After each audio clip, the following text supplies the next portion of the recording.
Bonjour. Deux sujets. L'intelligence artificielle est-elle de gauche? Et je vais vous parler des problèmes d'immigration dans le quartier de la Guillotière à Lyon. Lundi, je passe voir un de mes camarades, commerçant, le fleuriste de la place du Pont. C'est lui qui avait fait venir à l'époque Morandini, Bardella dans le quartier, qui a eu l'occasion de parler avec Gérald Darmanin pour les problèmes de sécurité. Et vous allez voir, je suis toujours curieux, puis là, mais j'ai commencé un petit peu à regarder ce que l'intelligence artificielle dit.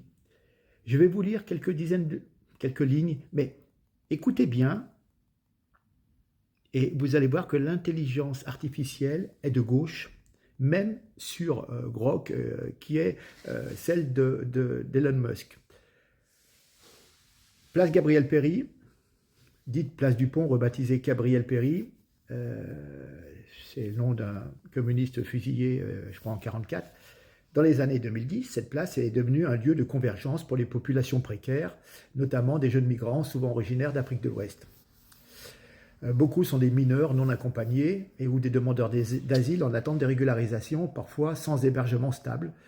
Leur présence est visible, certains occupent l'espace faute d'alternatives. Ça a contribué à une perception d'insécurité parmi certains habitants et commerçants.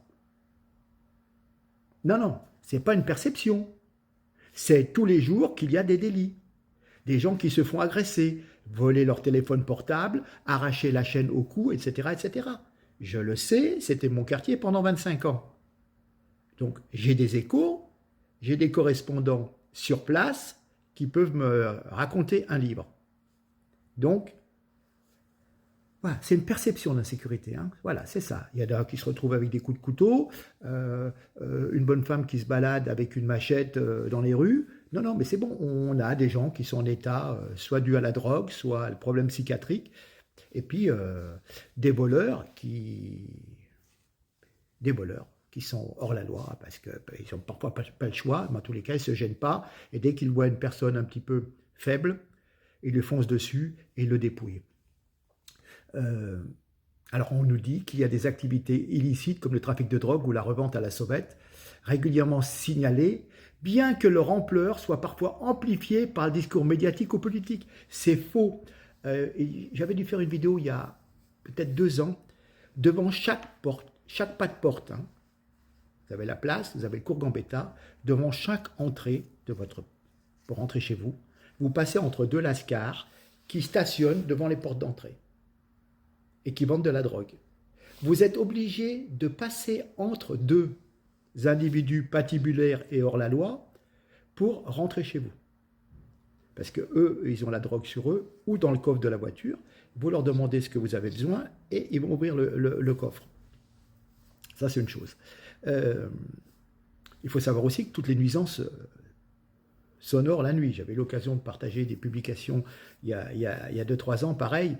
Il y a tellement du boucan des nuisances sonores la nuit que les gens qui habitent au-dessus ne peuvent pas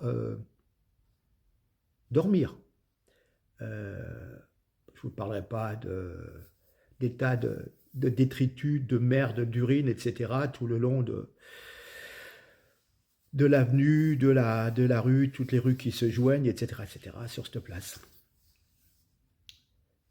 Vous avez aussi des délinquants qui arrivent, qui vont vers le distributeur de glace à l'italienne et qui se servent, qui rentrent dans les boutiques en montrant un pistolet et qui vont servir dans le tiroir caisse. On me l'a raconté, des commerçants me le racontaient. Des commerçants maghrébins que j'ai revus ce lundi me disent « il y en a marre, on voudrait pouvoir partir de ce lieu et on ne peut pas parce qu'on n'arrive pas à vendre.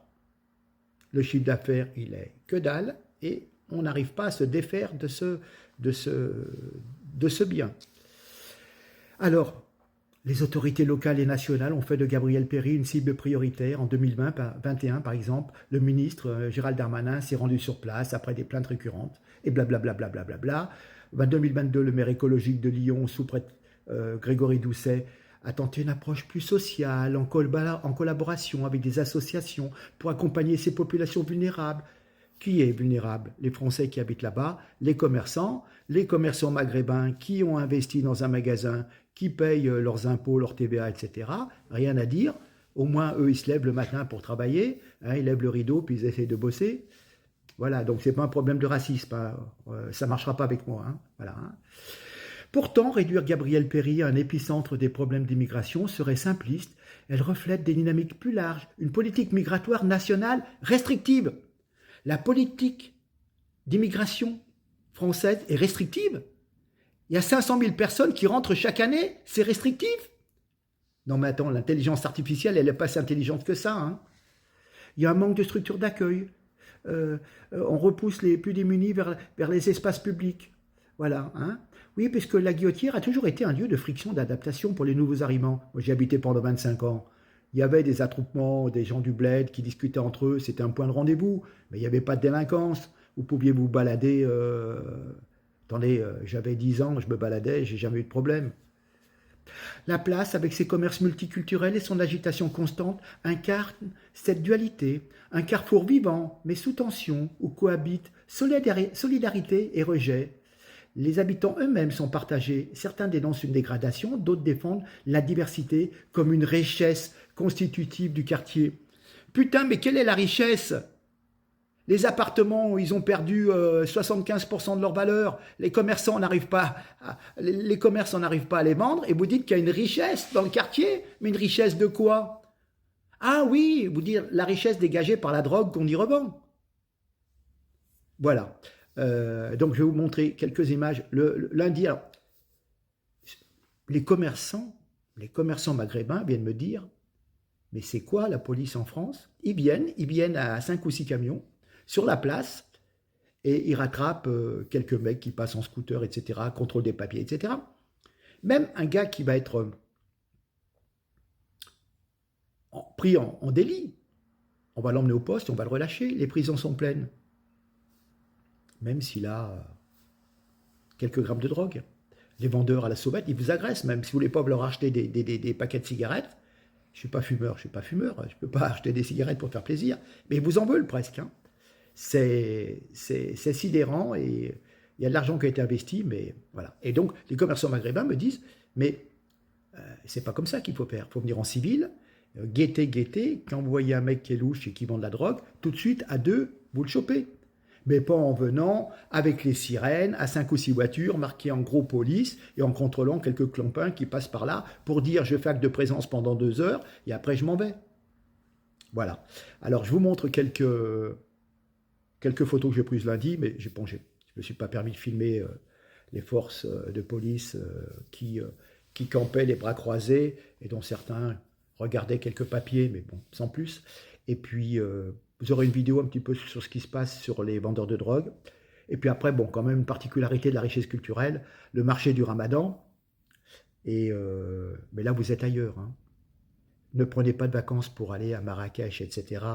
Venez, place Gabriel Péry, et là, vous avez un dépaysement. Pas besoin de passeport. L'indice carbone, rien, tout est bon. Et franchement, vous allez voir, c'est différent. Bien, je vous laisse. Lyon, capitale des Gaules, mais il n'y a plus beaucoup de Gaulois. Regardez, mais c'est triste à en mourir, et donc on a confirmation que l'intelligence artificielle, même sur X, Twitter, est quand même de gauche dans la façon de présenter les choses. Voilà. Regardez les petits éléments visuels que je vous ai mis, et puis vous ferez une petite idée. Merci, au revoir.